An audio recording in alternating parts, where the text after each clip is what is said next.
하나님의 크신 사랑과 은총이 여러분의 삶에 함께 하시기를 빕니다. 오늘은 실천하는 믿음이라는 제목으로 함께 하나님의 말씀을 나누겠습니다. 종교개혁자 마르틴 루터는 야고보서를 지푸라기 서신이라고 평가하며 신약 성서에서 제외시켜야 한다고 야고보서를 평가절하하기도 했습니다. 왜냐하면 야고보서가 신약 성서 중에서 가장 강하게 믿음의 실천을 강조하고 있기 때문입니다. 야고보서 기자는 말씀을 실천하지 않는 사람은 자신을 속이는 사람이고 실천하지 않는 신앙은 헛된 신앙인이라고 말합니다. 심지어 행함이 없는 믿음은 죽은 믿음이라고 말하기까지 했습니다. 하지만 이렇게 믿음의 실천을 강조하는 내용이 종교개혁자 마르틴 루터에게는 불편하게 느껴졌습니다. 왜냐하면 루터가 살던 시대에 로마 가톨릭 교회가 부패했었고 그 부패가 극에 달하고 있었기 때문입니다. 로마 가톨릭 교회는 면죄부를 판매하며 고행과 선행을 강조했습니다. 많은 돈을 내고 면죄부를 사야 했고 고행을 통해서 공덕을 쌓고 선행을 통해서 믿음을 증명해야 하는 그런 가톨릭 교회의 부패에 반대해서 종교개혁이 시작되었습니다. 루터는 이렇게 선행을 강조하는 가톨릭 교회에 대항해서 오직 믿음만을 강조하며 종교개혁의 지도자가 되었습니다. 하지만 오늘날 우리의 시대는 루터의 시대와는 전혀 다릅니다. 교회와 성도들이 세상의 빛과 소금의 역할을 하지 못하고 세상 사람들로부터 비판과 손가락질의 대상이 된 지금의 현실에서는 루터가 지푸라기 서신이라고 평가절하했던 야고보서의 메시지가 더욱 중요합니다. 이미 오래전부터 세상 사람들은 교인들을 썬데이 크리스천이라고 부르고 있습니다. 교인들은 일주일에 단 하루, 일요일에만, 그것도 교회라는 공간에서만 그리스도인으로 살기 때문입니다. 이 세상을 하나님의 나라로 만들어 가야 할 성도들이 이렇게 비난과 조롱의 대상이 된 것은 우리가 삶의 자리에서 믿음을 실천하지 못했기 때문입니다. 우리가 분명히 알아야 할 사실이 하나 있습니다. 그것은 바울이 강조한 믿음과 야고보서 기자가 강조한 믿음의 실천은 서로 모순되거나 둘 중에 하나를 선택해야 하는 것이 아닙니다. 바울이 강조한 믿음에는 실천이 포함되어 있습니다. 바울은 실제로 자신의 믿음을 삶 속에서 실천하며 살았습니다. 야고보서 기자가 강조한 실천도 행함도 마찬가지입니다. 야고보서 기자는 단순히 착한 일을 많이 하고 의롭게 살라고 말하는 것이 아니라 하나님을 향한 진실한 사랑과 구원의 감격이 자연스럽게 삶 속에서 묻어나와야 한다는 것입니다. 따라서 야고보서 기자가 강조한 행함은 믿음이 없으면 할 수 없는 것입니다.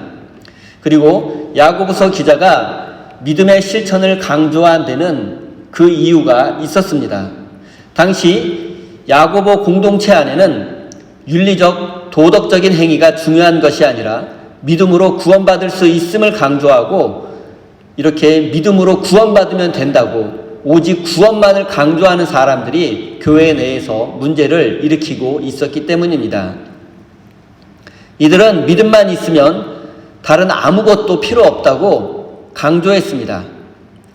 예수 그리스도가 십자가에서 우리의 죄를 용서했으며 그 부활을 믿으면 구원받을 수 있다는 것입니다. 이들은 이것이 예수 그리스도의 복음의 핵심이라고 말하고 선을 행하지 않고 정의로운 삶을 살지 않아도 얼마든지 구원받을 수 있다고 말했습니다. 마음속으로 믿어서 구원받는 것이 중요하지 믿음을 실천하는 것으로는 구원받을 수 없다고 주장했습니다. 그리고 이렇게 주장하는 사람들이 무리를 지어 교회를 어지럽히고 분열시키기도 했습니다. 대표적인 것이 초대교회 당시에 실제로 존재했던 니골라당이었습니다. 그들은 여러 교회에 침투해서 오랫동안 광범위하게 세력을 형성했습니다. 이들이 갈라디아 교회와 에베소 교회에 활동했다는 기록도 있습니다. 한국 교회에도 이들과 비슷한 사이비 이단 집단이 있는데 바로 구원파입니다. 그들은 이미 믿음으로 구원받았기 때문에 이 세상에서 죄를 지어도 천국에 가는데 문제가 없다고 주장합니다. 또한 한 번 회개를 통해서 과거와 현재 그리고 미래의 모든 죄를 용서받았으니 더 이상 회개할 필요가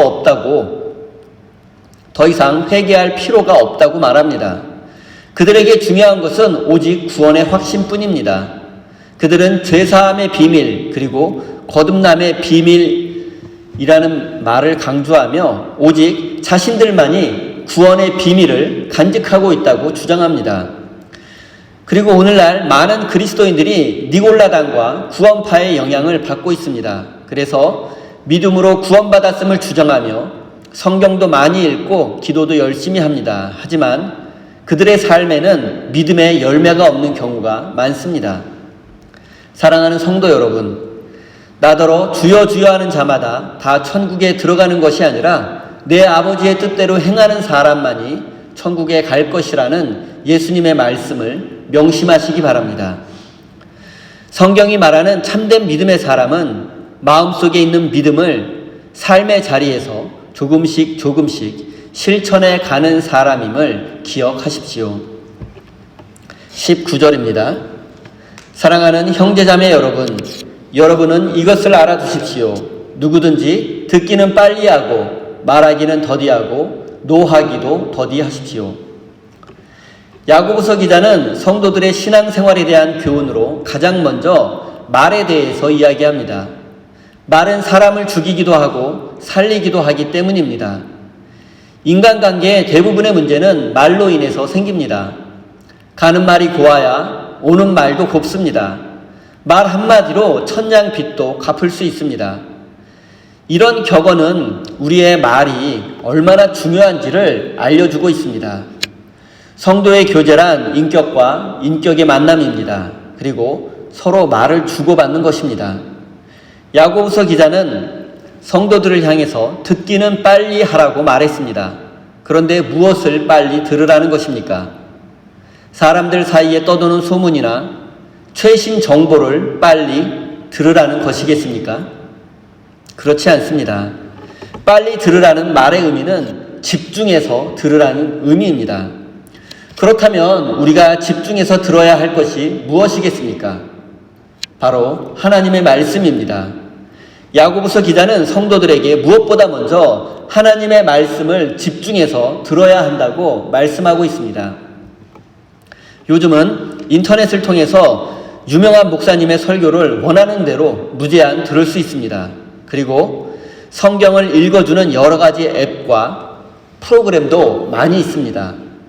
그런데 설교를 많이 듣고 성경을 많이 읽는다고 해서 과연 하나님의 말씀을 잘 듣는 것이라고 말할 수 있습니까? 하나님의 말씀을 잘 듣는다는 것, 집중해서 듣는다는 것의 의미는 무엇입니까? 여러분, 자녀들이 부모님의 말씀을 잘 듣는다는 것의 의미는 무엇입니까? 누구 집 아들은 부모님의 말씀을 잘 듣는다고 하더라 해서 이 말씀의 의미가 무엇이겠습니까? 그것은 부모님의 말씀에 순종한다는 뜻입니다. 마찬가지로 하나님의 말씀을 집중해서 잘 듣는다는 것은 그 말씀에 순종한다는 것을 의미합니다. 결론적으로 야고보서 기자는 성도들에게 하나님의 말씀을 잘 듣고 신속히 응답해야 한다는 것입니다. 하나님의 말씀에 순종해야 한다는 것입니다. 사랑하는 성도 여러분, 지금 여러분은 하나님의 말씀에 귀를 기울이고 계십니까? 그 말씀에 응답하며 살고 계십니까? 하나님께서 우리를 부르시는데 우리가 너무 바쁘고 분주해서 그 음성에 귀를 기울이지 못한다면 우리의 믿음이 하나님 앞에서 결코 인정받지 못할 것입니다. 바쁘고 분주한 일상 속에서도 시간을 내어서 성경을 열심히 읽으십시오. 그리고 깨닫고 은혜 받은 그 말씀에 응답하며 살아가는 참된 믿음의 사람이 되시기를 바랍니다. 20절 말씀입니다. 노하는 사람은 하나님의 의를 이루지 못하기 때문입니다. 야고보서 기자는 신앙생활의 교훈 두 번째 말씀으로 분노에 대해서 이야기하고 있습니다. 화내는 사람은 하나님의 뜻을 이룰 수 없습니다. 그렇기 때문에 우리는 감정을 추스르고 상대방의 입장에서 한 번 더 생각해 보아야 합니다. 하지만 세상을 살아가다 보면 분노할 일이, 화낼 일이 참 많습니다. 요즘 뉴스를 보면 묻지마 범죄가 계속해서 증가하고 있는 것을 알 수 있습니다. 묻지마 범죄는 가해자가 아무런 이유 없이 불특정 다수를 대상으로 저지르는 범죄입니다. 그리고 묻지마 범죄를 저지르는 사람들의 특징은 사회에 대한 증오심이나 세상에 대한 불만, 그리고 피해의식과 사회적 단절 등이라고 합니다. 이들은 마음의 분노를 가지고 있지만 그것을 해결하지 못하고 그 분노가 파괴적인 방법으로 표출되는 것이 바로 묻지마 범죄입니다. 자신의 마음을 다스리지 못하고 분노를 조절하지 못하는 사람은 결국 반사회적인 존재가 될 뿐 아니라 한순간에 범죄자가 될 수도 있습니다. 그리고 그리스도인들도 분노의 문제에 있어서 예외가 아닙니다. 야고보서 기자가 어떤 사람들에게 분노하는 것이 하나님의 의를 이루지 못한다고 말하고 있습니까? 바로 교회와 성도들입니다. 성도들에게 화내고 분노하며 서로를 향해서 나쁜 말하고 저주하지 말라는 것입니다. 왜냐하면 하나님의 의를 이루지 못하기 때문입니다. 하나님의 의를 이루지 못한다는 말은 하나님의 뜻이 이루어질 수 없다는 것입니다. 하나님의 뜻은 기본적으로 모든 사람들이 구원받는 것입니다. 하지만 우리가 화내고 분노한다면 세상 사람들은 구원이 아니라 오히려 상처를 받을 수밖에 없습니다. 사람들이 보통 분노하는 이유는 남의 말에 귀를 잘 기울이지 않기 때문입니다. 끝까지 듣고 상대방의 입장을 이해하면 분노를 가라앉힐 수 있습니다. 끝까지 사정을 들어보면 대부분 이해할 수 있습니다. 그리고 많은 사람들이 화를 내고 후회하는 경우가 많습니다. 특히 한국 사람들 중에는 다혈질적인 성향을 가진 사람이 많습니다. 그래서 빨리 화내고 또 빨리 후회합니다. 그래서 우리는 화를 내기 전에 먼저 결과를 생각해 보아야 합니다. 화내고 분노해서는 어떠한 경우에도 좋은 결과를 낼 수 없기 때문입니다. 자신의 감정을 절제하지 못하고 억울함을 참지 못하고 자존심 상하는 것을 견디지 못하고 손해보는 것을 참지 못해서 누군가에게 화를 내고 분노하는 사람은 하나님의 뜻을 이루지 못할 뿐 아니라 하나님 나라를 무너뜨리는 마귀의 일꾼이 될 수도 있다는 사실을 기억해야 합니다. 그리고 우리가 분노와 관련해서 알아야 할 사실이 또 하나 있습니다. 그것은 바로 하나님이 기뻐하시는 분노도 있다는 사실입니다. 그리스도인이 반드시 해야 하는 분노가 있습니다. 그것은 바로 거룩한 분노입니다.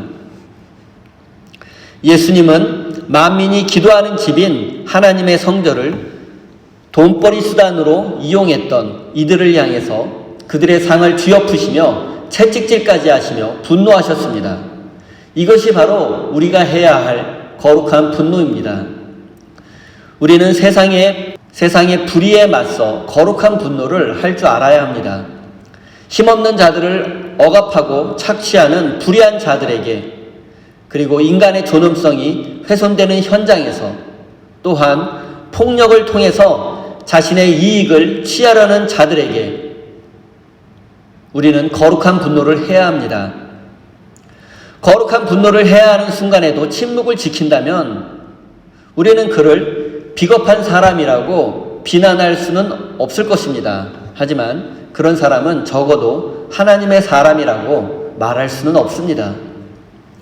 세상이 점점 불공평해지고 고통당하는 사람들이 늘어나고 사랑과 평화가 깨어지는 것은 우리 그리스도인들이 거룩한 분노를 해야 하는 순간에도 침묵하고 있기 때문입니다.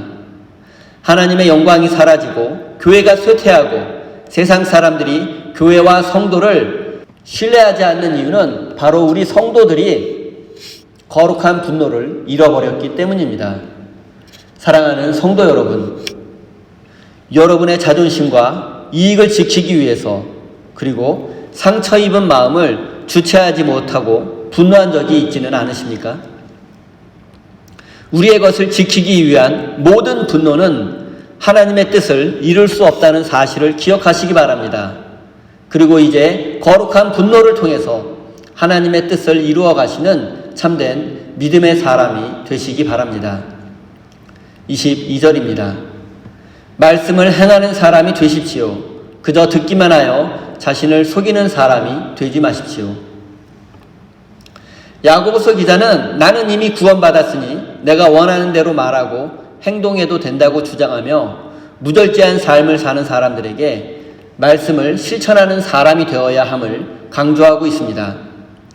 야고보서가 기록되던 초기 기독교 공동체에는 구원의 확신을 강조하며 무절제한 삶을 사는 사람이 있었습니다. 그리고 이들은 남에게 가시돋친 말, 상처 주는 말도 서슴지 않았습니다. 이들은 또한 작은 일에도 화내고 분노했습니다. 그래서 교회는 이런 자들로 인해서 어려움을 겪고 있었습니다.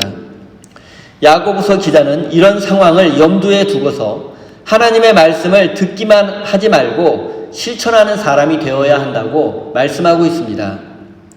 많은 사람들이 말씀을 들을 때에는 마음의 찔림을 받기도 하고 새로운 삶을 향한 다짐을 하기도 합니다. 그리고 은혜 받았다고 활짝 웃으며 기뻐합니다. 하지만 많은 경우에 그 말씀의 능력이 그의 삶을 변화시키지 못하고 오래 지나지 않아서 다시 은혜 받기 이전의 모습으로, 예전의 모습으로 돌아가곤 합니다. 왜 이런 일들이 발생하는 것입니까? 하나님의 능력이 부족해서일까요? 은혜를 덜 받았기 때문일까요? 그렇지 않습니다. 그 이유는 우리가 하나님의 말씀을 귀로만 들었기 때문입니다. 말씀 앞에 자신의 모습을 비추어 보지 않고 변화된 삶을 위해서 노력하지 않았기 때문입니다. 말씀을 한 귀로 듣고 한 귀로 흘려 보냈기 때문입니다. 성경을 읽는 것도 마찬가지입니다. 성경을 수십 번, 수백 번 읽어도 성경에 대한 지식이 아무리 많아도 성경 공부를 아무리 많이 해도 그것 자체가 우리의 믿음과 구원의 증거가 될 수 없습니다. 물론 성경을 많이 읽으며 성경 공부를 열심히 하는 것은 아름다운 신앙의 모습입니다. 하지만 성경을 읽고 성경 공부를 하며 깨달은 하나님의 뜻을 자신의 삶의 자리에서 실천하지 않는다면 그것은 아무 소용이 없습니다. 성경 읽기와 성경 공부에는 열심이지만 함부로 말하고 쉽게 분노하는 사람이라면 그는 위선자일 수밖에 없습니다. 말씀을 듣는다 해서 듣는다라는 헬라어는 아코에라는 단어입니다. 그리고 그 뜻은 순종한다라는 의미를 포함하고 있습니다. 따라서 말씀을 듣는다는 것은 단순히 귀로만 듣는 것이 아니라 들은 말씀에 순종하는 삶을 산다는 것을 뜻하는 것입니다. 성경을 아무리 많이 듣고 읽어도 실천하지 않는다면 성경의 참뜻을 알 수 없습니다.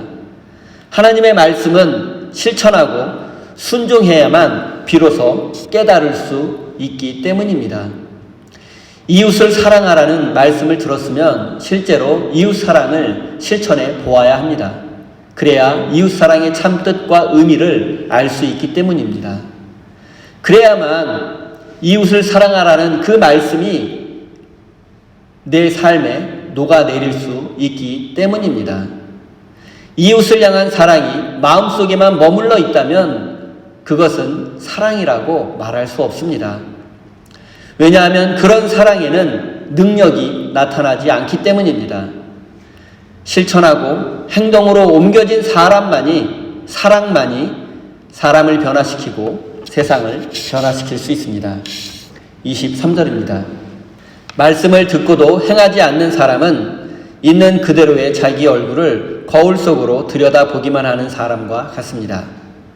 야고보서 기자는 말씀을 듣고도 행하지 않는 사람의 어리석음을 당시 사람들에게 널리 알려진 속담을 통해서 이야기합니다.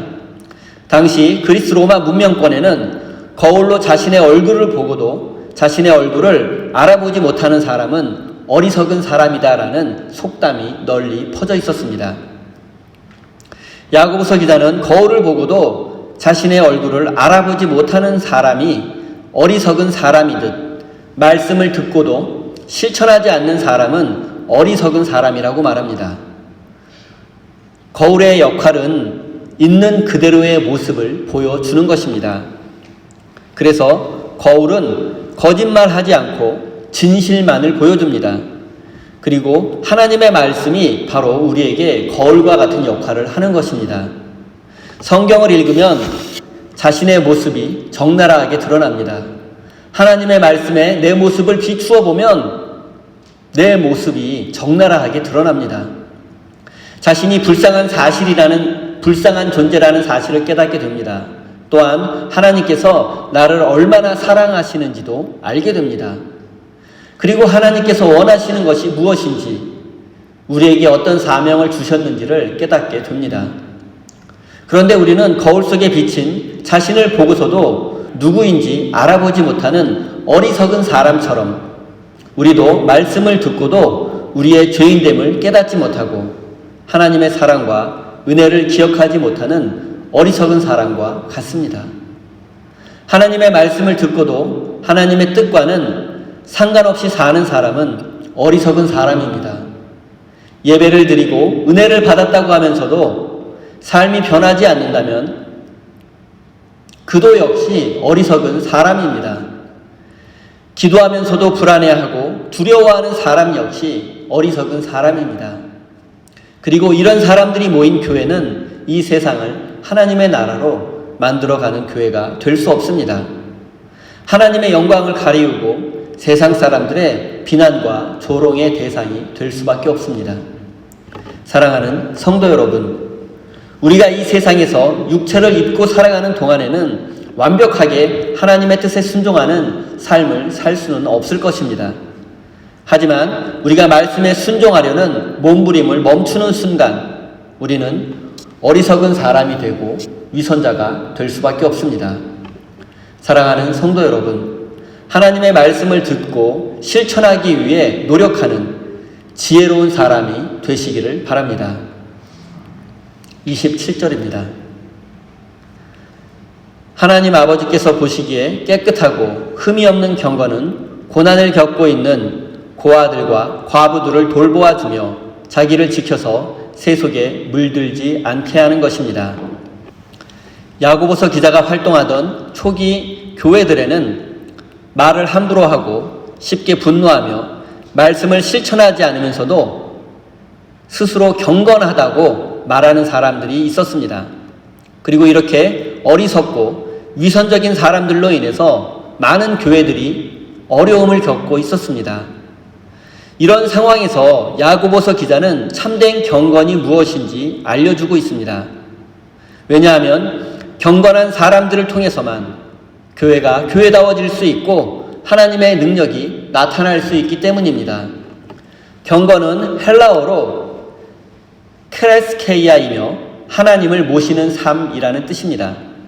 즉 경건은 하나님을 인생의 주인으로 섬기며 하나님의 뜻에 순종하며 살아가는 것입니다. 경건에는 두 가지 요소가 있는데 첫째는 고아와 과부를 돌보아 주는 것입니다. 고아와 과부는 당시 사회에서 누군가의 도움과 보살핌이 없이는 생존할 수 없는 가장 약한 사람들이었습니다. 2000년 전 이스라엘은 남성 중심의 가부장적 사회였으며 로마 제국의 식민 지배를 받으며 경제 시스템도 오래전에 붕괴되었습니다. 그리고 당시에는 오늘날과 같은 사회복지 제도가 잘 갖추어져 있지 않았습니다.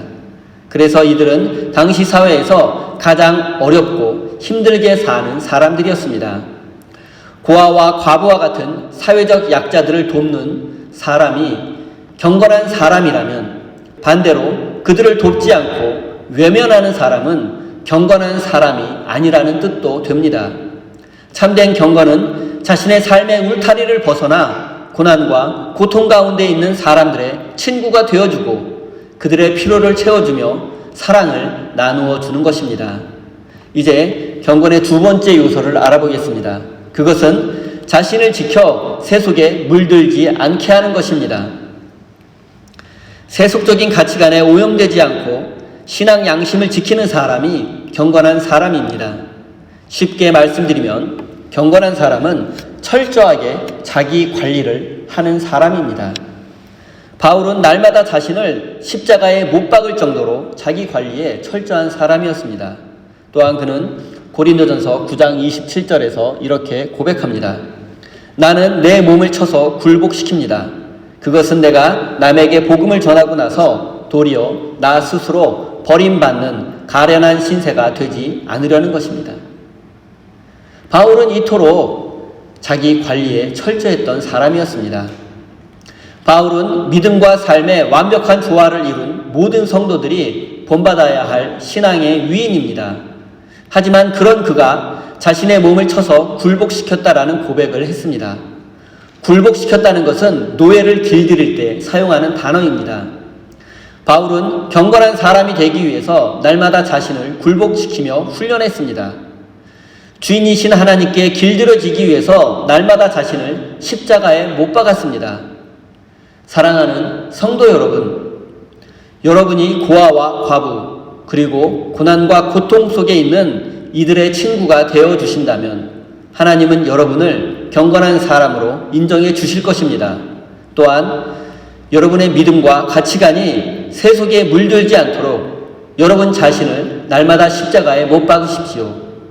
사랑하는 우리 새인교회 성도 여러분, 함부로 말하고 쉽게 분노하며 말씀을 듣기만 하고 실천하지 않는 사람은 결코 경건한 사람이 될 수 없습니다. 어려운 이웃을 도와주며 날마다 자신을 십자가에 못 박는 참된 경건의 사람이 되시기를 예수님의 이름으로 축원드립니다.